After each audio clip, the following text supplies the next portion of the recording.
Welcome back to the study gear.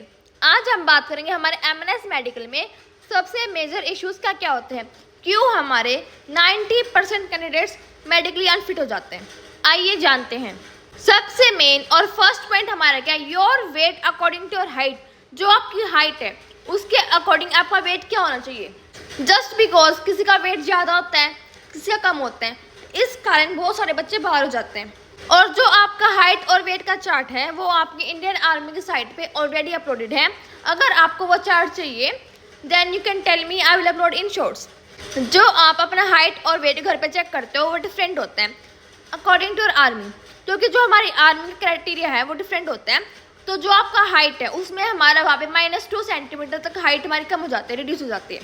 और जो हमारा वेट है वहाँ पे +2 kg तक बढ़ जाता है। ठीक है, तो आप अपनी हाइट तो बदल सकते नहीं हो, लेकिन अपना वेट तो रिड्यूस कर सकते हो, बढ़ा सकते हो। वेट तो आपके हाथ में ही है लेकिन हाइट तो आपके हाथ में नहीं है, इसलिए अपने वेट पे काम करो। जो आपकी हाइट है उसके अकॉर्डिंग अपने वेट को रिड्यूस करो या फिर इंक्रीज करो। Reduce and increase your weight accordingly. अब नेक्स्ट हमारा HB level, haemoglobin level. HB कम होने के कारण जो हमारे कैंडिडेट हैं उनको TR मिलता है। इसमें भी TR हमारा क्या था, temporary rejection. As you know females में जो हमारा HB लेवल वो कम होता है due to hormonal changes and many other reasons. जो आपका नॉर्मल HB लेवल है वो कितना होना चाहिए, 12 से 15 ग्राम पर डेल, 12 to 15 ग्राम पर डेल। कुछ केसेस में हमारा 11.5 चल जाता है, लेकिन आपका 12 तो होना ही होना चाहिए। 12 आप मान के चलो कि 12 होना चाहिए। ठीक है, आप पहले अपना HB लेवल चेक करा लो। अगर वो कम है तो अपनी डाइट में चेंजेस लेके आओ, हेल्दी खाना खाओ। आप देखो ways to increase your HB level.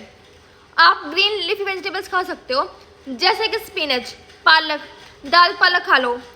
ठीक है, या फिर स्प्राउट्स। रात को क्या करो, काले चने भिगो लो और उसके साथ में जो हमारी हरी मूंग दाल आती है उसको भी भिगो लो एंड सुबह उठ के उसको खा लो। इससे आपका HB लेवल इंक्रीज हो सकता है।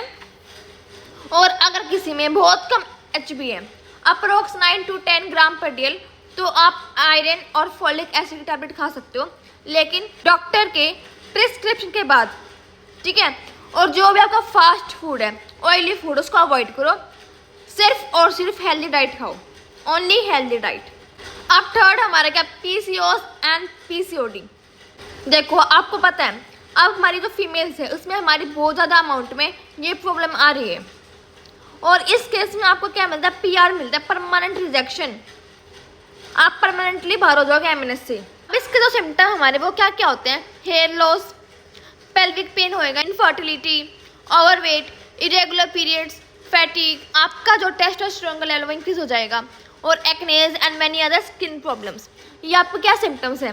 अगर किसी को PCOS एंड PCOD है तो आपके बहुत कम चांस है, कम क्या बिल्कुल चांस है ही नहीं आपके सिलेक्ट होने के। इसमें आपको परमानेंट रिजेक्शन मिल जाता है, PR मिल जाते हैं। अब फोर्थ हमारा डिफॉर्मिटी। डिफॉर्मिटी क्या होते हैं, आपके बोन्स में, जॉइंट्स में कोई भी डिफेक्ट है उसको हम बोलते हैं डिफॉर्मिटी। अब जो आपकी डिफॉर्मिटी वो 2 टाइप्स के होते हैं, एक होते हैं हमारे इंटरनल, एक हमारी एक्सटर्नल। आपकी बॉडी में कोई भी डिफॉर्मिटी नहीं होनी चाहिए regarding your joints, posture, movement, spine, कुछ भी नहीं होना चाहिए, कुछ भी, ना ही इंटरनली ना ही एक्सटर्नली। अगर आपको कोई डिफॉर्मिटी है तो आपको उस केस में क्या मिलता है, PR मिलता है, परमानेंट रिजेक्शन। अब देखो फिफ्थ हमारा क्या, कैटरेक्ट। कैटरेक्ट है, अगर किसी को कैटरेक्ट है तो उसमें भी आपको PR मिलेगा, परमानेंट रिजेक्शन। अब देखो जो हमारा कैटरेक्ट वो होता क्या है, जो आपकी आंखों की लेंस है, आपकी आई लेंस, उसमें क्या होता है, धुंधलापन आ जाता है जिस कारण आप प्रॉपर्ली देख नहीं पाते। ये होता हमारा कैटरेक्ट। तो इस केस में आपको PR मिलता है। अब देखो सिक्स्थ आपको क्या है, नॉक नीज। अगर आपको नॉक नीज की प्रॉब्लम है तो अभी आपको क्या मिलेगा, PR मिलेगा, परमानेंट रिजेक्शन। देखो नॉक नीज क्या होता है, आप स्ट्रेट खड़े हो गए, ठीक है, तब आपके जो ये हमारे घुटने हैं ये आपस में भिड़ जाते हैं, ये होता हमारा नॉक नीज। और एक होता हमारा बॉल एक्स, उसमें क्या होगा, आप स्ट्रेट खड़े हो गए लेकिन जो आपके घुटने हैं वो बिल्कुल दूर दूर अपोजिट डायरेक्शन में हो जाएंगे, ये होता है हमारा बोलेक्स। इस केस में आपको क्या मिलेगा, परमानेंट रिजेक्शन मिलेगा, PR। ठीक है। अब 7 देखो हमारा फ्लैट फुट। फ्लैट फुट क्या होता है, देखो फ्लैट फुट के केस में आपको क्या मिलेगा, PR मिलेगा। जो आपको फ्लैट फुट है वो क्या है, जो आपके तलवे होते हैं, पैरों के तलवे, उनमें कोई भी कर्व नहीं है, वो बिल्कुल सीधे हैं, उसका बोलते हैं फ्लैट फुट।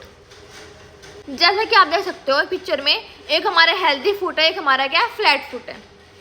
इसमें भी आपको क्या मिलेगा, PR मिलेगा। अब देखो 8 पाइल्स। पाइल्स के बारे में सबको पता ही होगा कि पाइल्स होता क्या है, और पाइल्स को हम हेमोरॉइड्स के नाम से भी जानते हैं। इसके आपके सिम्टम्स क्या होते हैं, rectal bleeding, anal pain, anal and rectal itching, feeling of rectal fullness, soiling of the underwear, bulging tissue from the rectum, या फिर difficulty cleaning after a bowel movement. ये आपको क्या सिम्टम है पाइल्स के। और अगर किसी को पाइल्स है, हेमोरॉइड्स है, तो उसको भी क्या मिलेगा, PR मिलेगा, परमानेंट रिजेक्शन मिलेगा। ठीक है। आप देखो 9th क्या आपका डेंटल पॉइंट्स। अगर किसी को कोई भी डेंटल कैरीज है, डेंटल गम्स प्रॉब्लम है, या फिर आपको माउथ सोरनेस है, तो इस केस में आपको मिलेगा TR, टेम्परेरी रिजेक्शन। लेकिन आपको कोई सीवियर बीमारी है, ठीक है, तो उस केस में आपको मिल सकता है PR। I would suggest you कि आप अपने डेंटल हाइजीन को मेंटेन करो, माउथ की हाइजीन, ओरल हाइजीन को मेंटेन करो, और ब्रश करो प्रॉपरली 2 टाइम्स अ डे। एक दिन में 2 बार ब्रश करो, सुबह और शाम को। ठीक है। अब 10th हमारा ईयर वैक्स। ईयर वैक्स क्या होते हैं, जो हमारे ईयर्स में वैक्स इकट्ठी होती है, वो होती है हमारी ईयर वैक्स।